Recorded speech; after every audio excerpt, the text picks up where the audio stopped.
Hello there everyone, welcome back to another video about the One Piece card game. It's been a while. It's been a while since my last upload. I think it was about 10 days ago. It's been a while since I've made a video. It's actually been about 2 months. Everything you have seen, including the Patreon content, which by the way you should check out, was all recorded in a flurry of activity before I left for the summer. I spent the summer in Japan. I was working there. I'm now back and I've started my full-time job, so things have gotten a little bit busy. I'm not sure what the upload schedule is going to be. At the moment, I'm just going to try and keep it to 1 video a week at least, and we'll see where it goes from there as I settle into the job.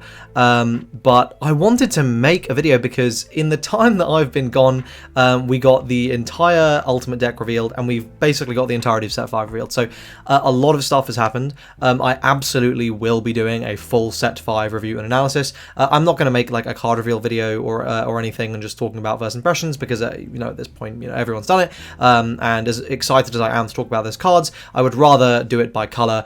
And so I can just sort of flesh that out a little more instead of just going card like I usually do, because the excitement to some extent has worn off.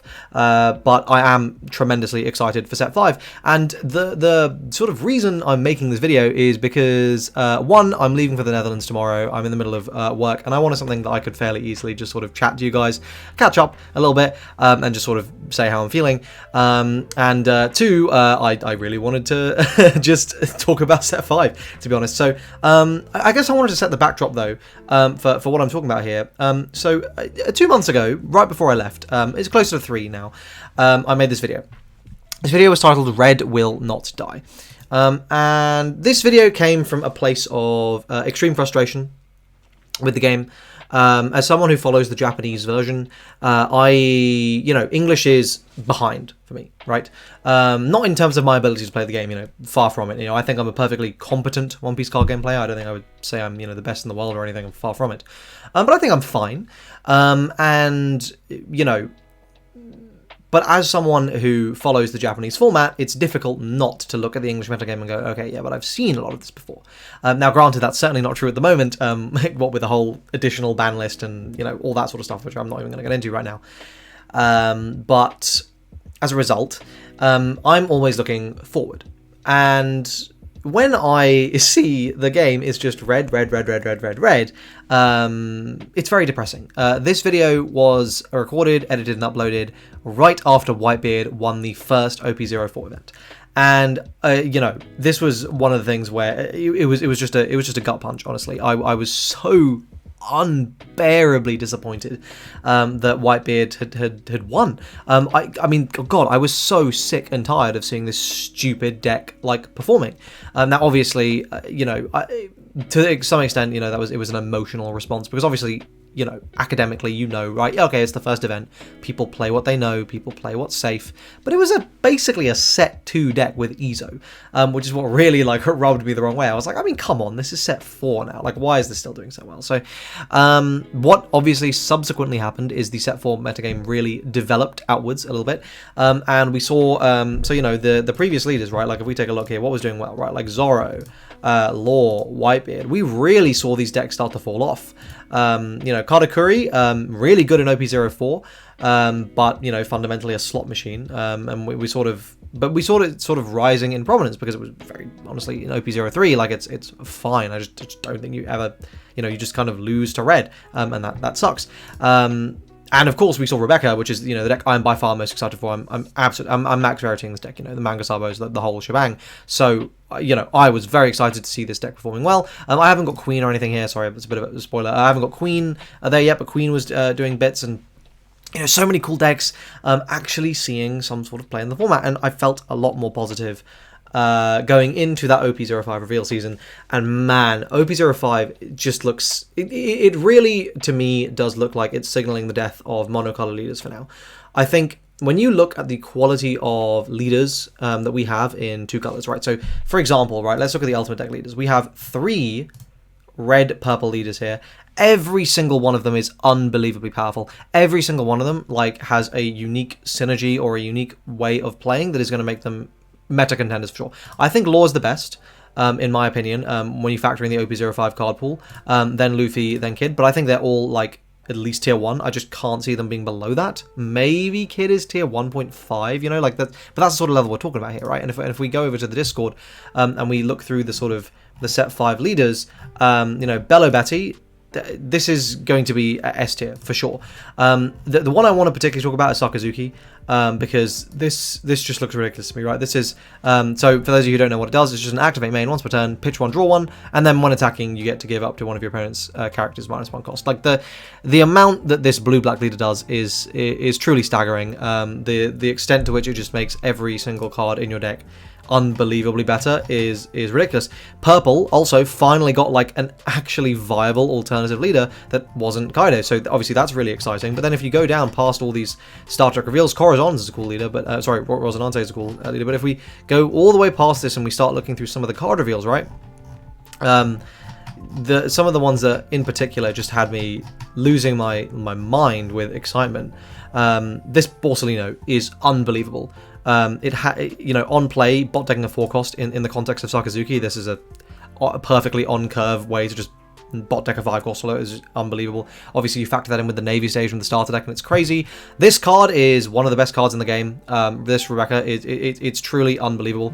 Yeah, sorry. Yeah, it's absolutely ridiculous. I mean, you get to the way this essentially goes +2, right? Like, even arguably better. Like, yes, I appreciate that. Like, you're adding a card and then playing a card, but you know, you're cheating something out, and it's a 4/0 blocker and it's got counter. I mean, this card is unbelievable.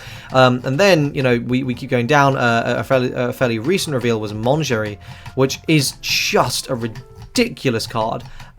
Which we're almost there. Oh, sorry, yeah, Ulti. This card is unbelievable. Just a generic top 3 searcher in blue for multicolor leaders. Lucci, this is a broken black tool. This is nuts. A 4/6 that just pops 2. I mean, holy crap. It's searchable off of like stuff like Air Door. I mean, it's unbelievable. Monchery, this is one of the best cards in the game.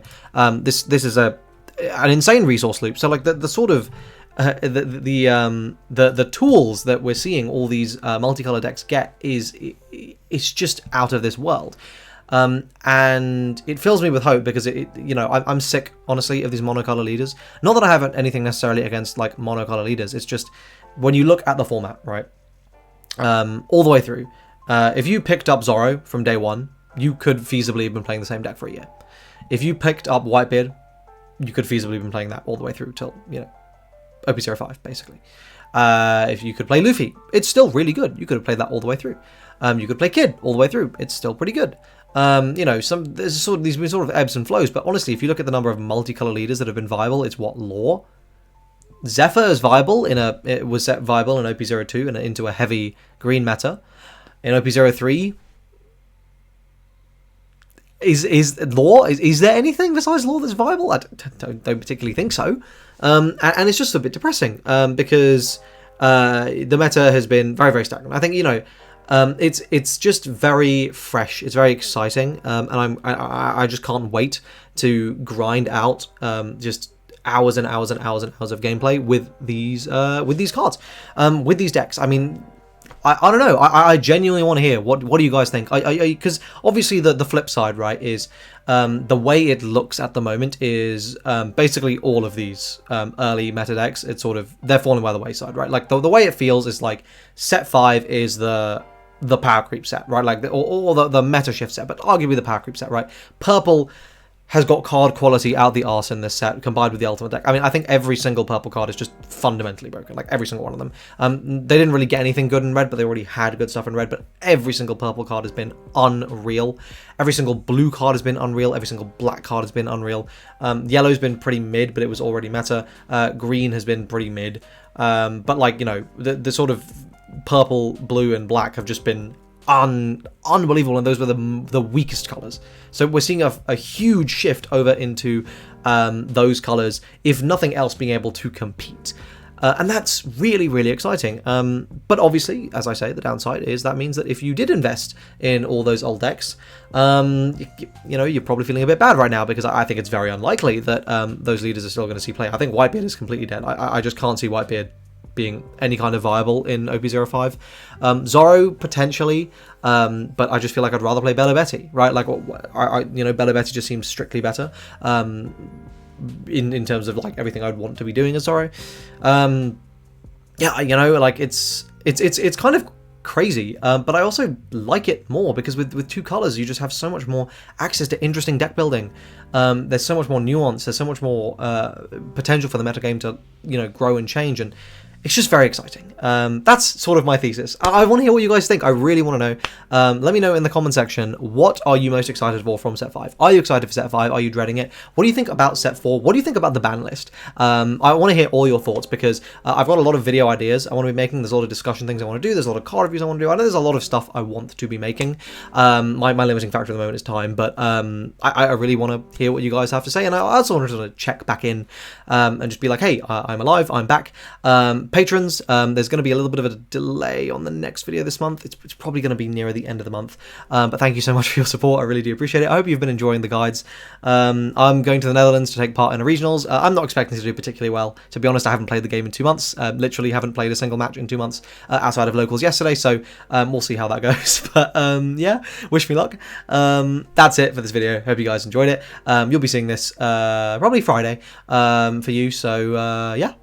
Happy Friday. I hope you guys found this video useful, helpful. If you did, like it, subscribe to the channel for more One Piece content, and yeah, I hope to see you guys in the next one. Cheers.